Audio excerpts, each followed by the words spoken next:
Hello everyone. My name is Oluwase Fadere. Um, Today I want to discuss with you on one of my strategies again, which I call the Bofad strategy. The Bofad strategy. So what this strategy actually does is it captures daily the first day of the beginning of the period. It captures the high and the low price, and it compares it with the high and low price at the end of the first week. So at the end of the first week, it compares the high price of day one and the high and the position at the end of the week one. So after then, it now predicts using those information for the rest of the month. So let me share with you how the system actually works. So here,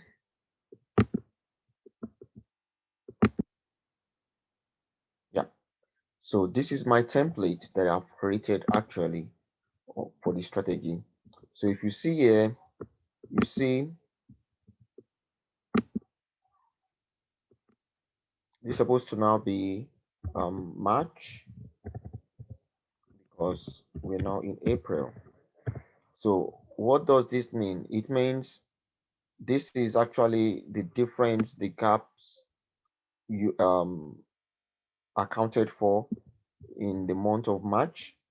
This is the average gap using some conditions to determine, and this is a target gap, like a budget, So there are three variants of it. This is the actual previous month, this is an average, and this is a standard price, a standard gap. So what I do at the end of getting each of these data is to now classify them from the minimum to the highest. So you can see here out of these three, the 3.6 is the lowest, followed by the 4.07, followed by the 4.5. So that's fine. So that's the way for all this. Now, out of this, you can see here the 2.56 is the lowest, which is why it is here. The 2.6 is the next, and the 6.0 is the highest. So I've reclassified them from the lowest to the highest here.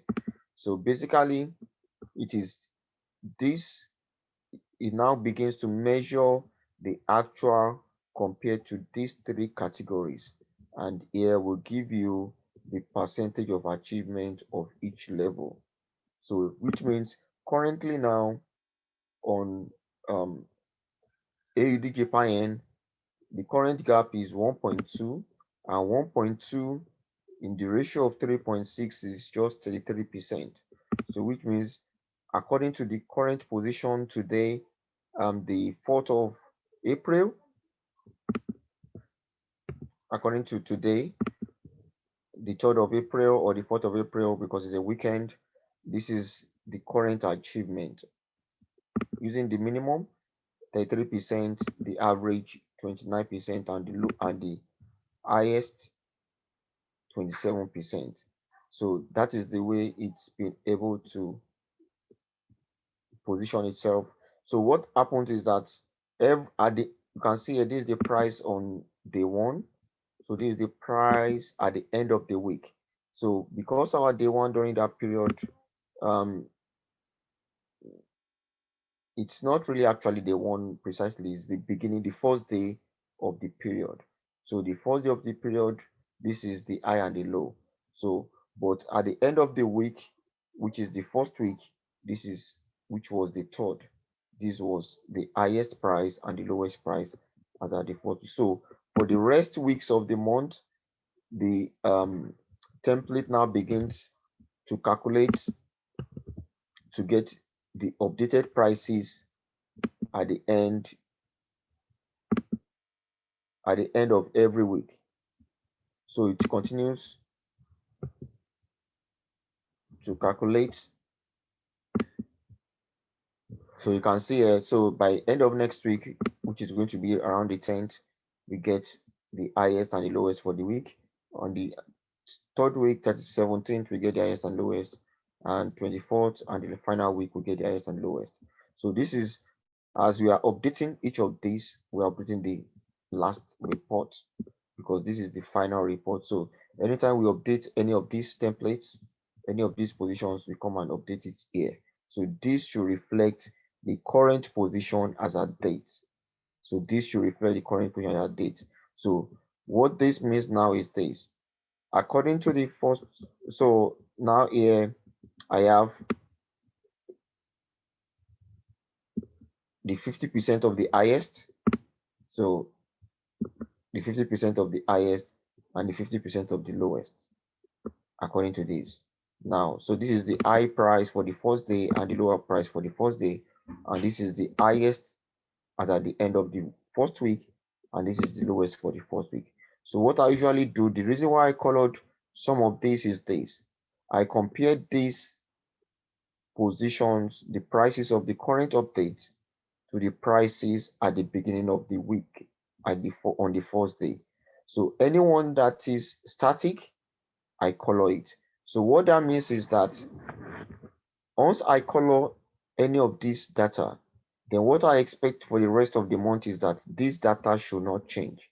So if the data should change, if the market should come towards this direction, then that means the market is not reverting back again. So for example, now you can see here, day one, our high was 83.93 and our low was 83.3.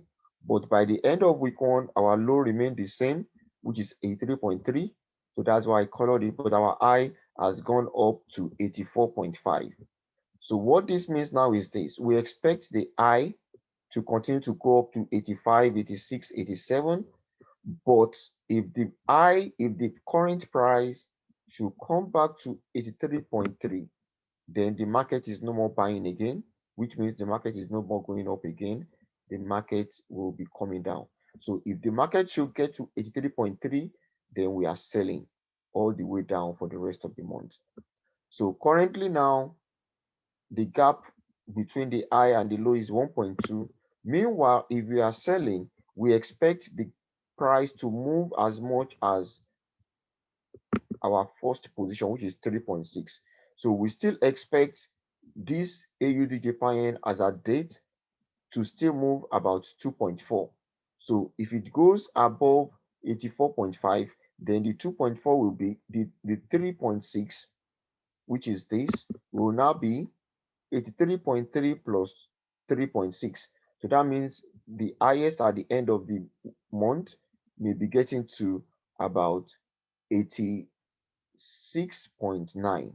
So we are expecting this to move up to 86.9. But if this did not go up again, if it decides to come down, then we expect the market to fall down to as low as the highest gap minus 3.6.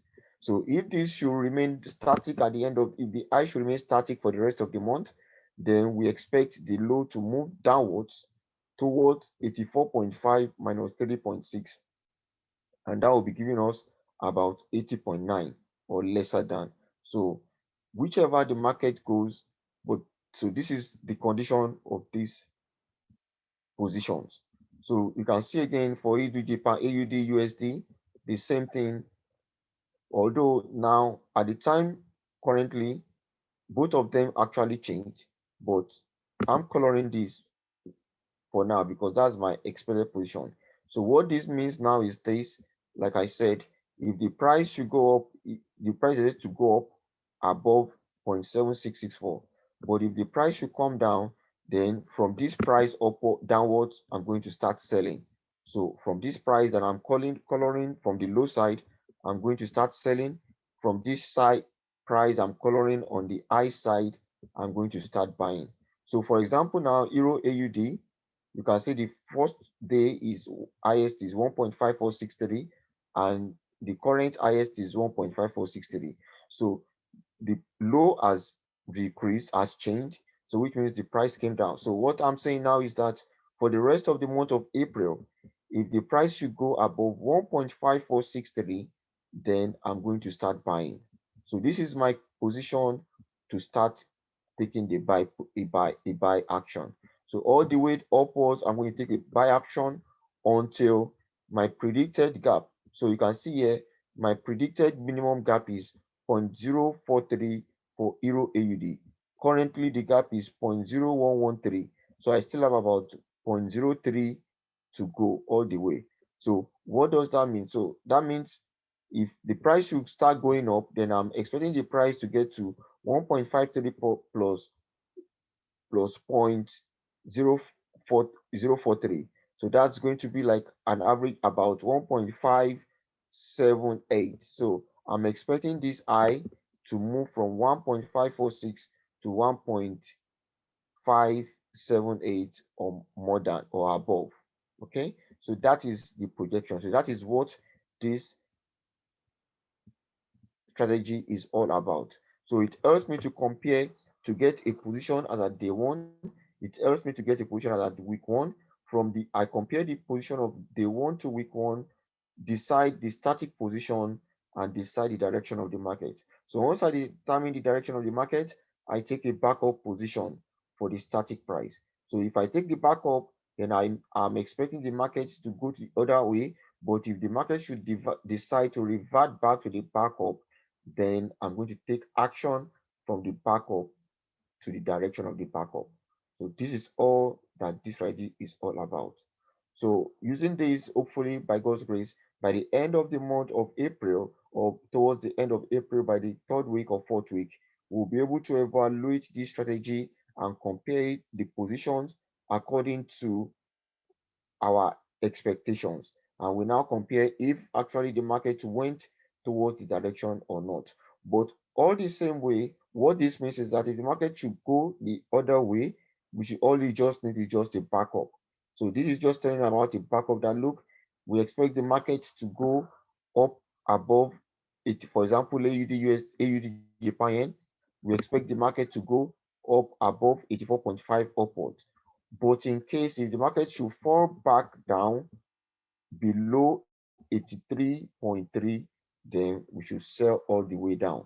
So in our selling, even if we have had a buy position or a buy bid, we should be able to recover back our buy bid using the sell bids that we're going to take at, at that period. So this will able to help us that, oh, if the market does not go the way we expected, then we start taking position to the backup until we are able to achieve at least the minimum gap. So once we achieve the minimum gap, then we can be able to relax. Although we can still be able to achieve more than that, but at least we've been able to achieve. So in the minimum gap, we should be able to recover any loss that we might have incurred if we have any loss at that point in time. So I believe you are able to understand this strategy. So this is as at today, the end of the 4th of April. You can see this is the current high and this is the current low. And these are the percentages that we have been able to achieve. So out of all this, it's only gold that we've been able to achieve a substantial amount. So you can see gold in the minimum, we have been able, our current gap in gold is 56. So we've been able to achieve 70% minimum, 66% average, and 50% of the lowest. So what this means is that if you look at the gold here, let me show you the gold here. Look at gold. Our minimum is 80. So we've achieved 70% of that. Our average is 85. So we've been able to achieve 66% of that, and our highest is 112.06. We've been able to achieve 50% of that. So our current gap is 56 on gold. So what we are saying is that if the gold should get to the maximum point, which is the 112, then that means we are still expecting this gap to increase to 56, with additional 56 more. So where is this 56 going to come to? Is it going to increase the high upwards, or is it going to reduce the low downwards? So it's left for the market for us to predict. But currently, as we can see, the highest price and the highest price of 1733 is still the highest price as at the beginning of the month. So it's only the low price that has changed. So in real terms, the market is still expected to go lower, but should in case the market cross over the 1733, then that means the market will be a buy position and we are going to start buying all the way up until it achieves the maximum position. So this is the way this template has been designed. And with this information, we'll be able to project and take action. And at the end of the month, we'll be able to review effectively to know which of those bits it has been able to activate and which direction it has been able to move towards and which of the projections have been able to be achieved. So thank you very much. Uh, by the end of the month, we'll be able to come together and review it as we have projected. So I remain yours and only Oluwase Fadere. If you have any information, any inquiries, can contact me on Fadinvest at yahoo.ie. Fadinvest at yahoo.ie. Thank you very much and hope to see you in other presentation. Cheers. Bye.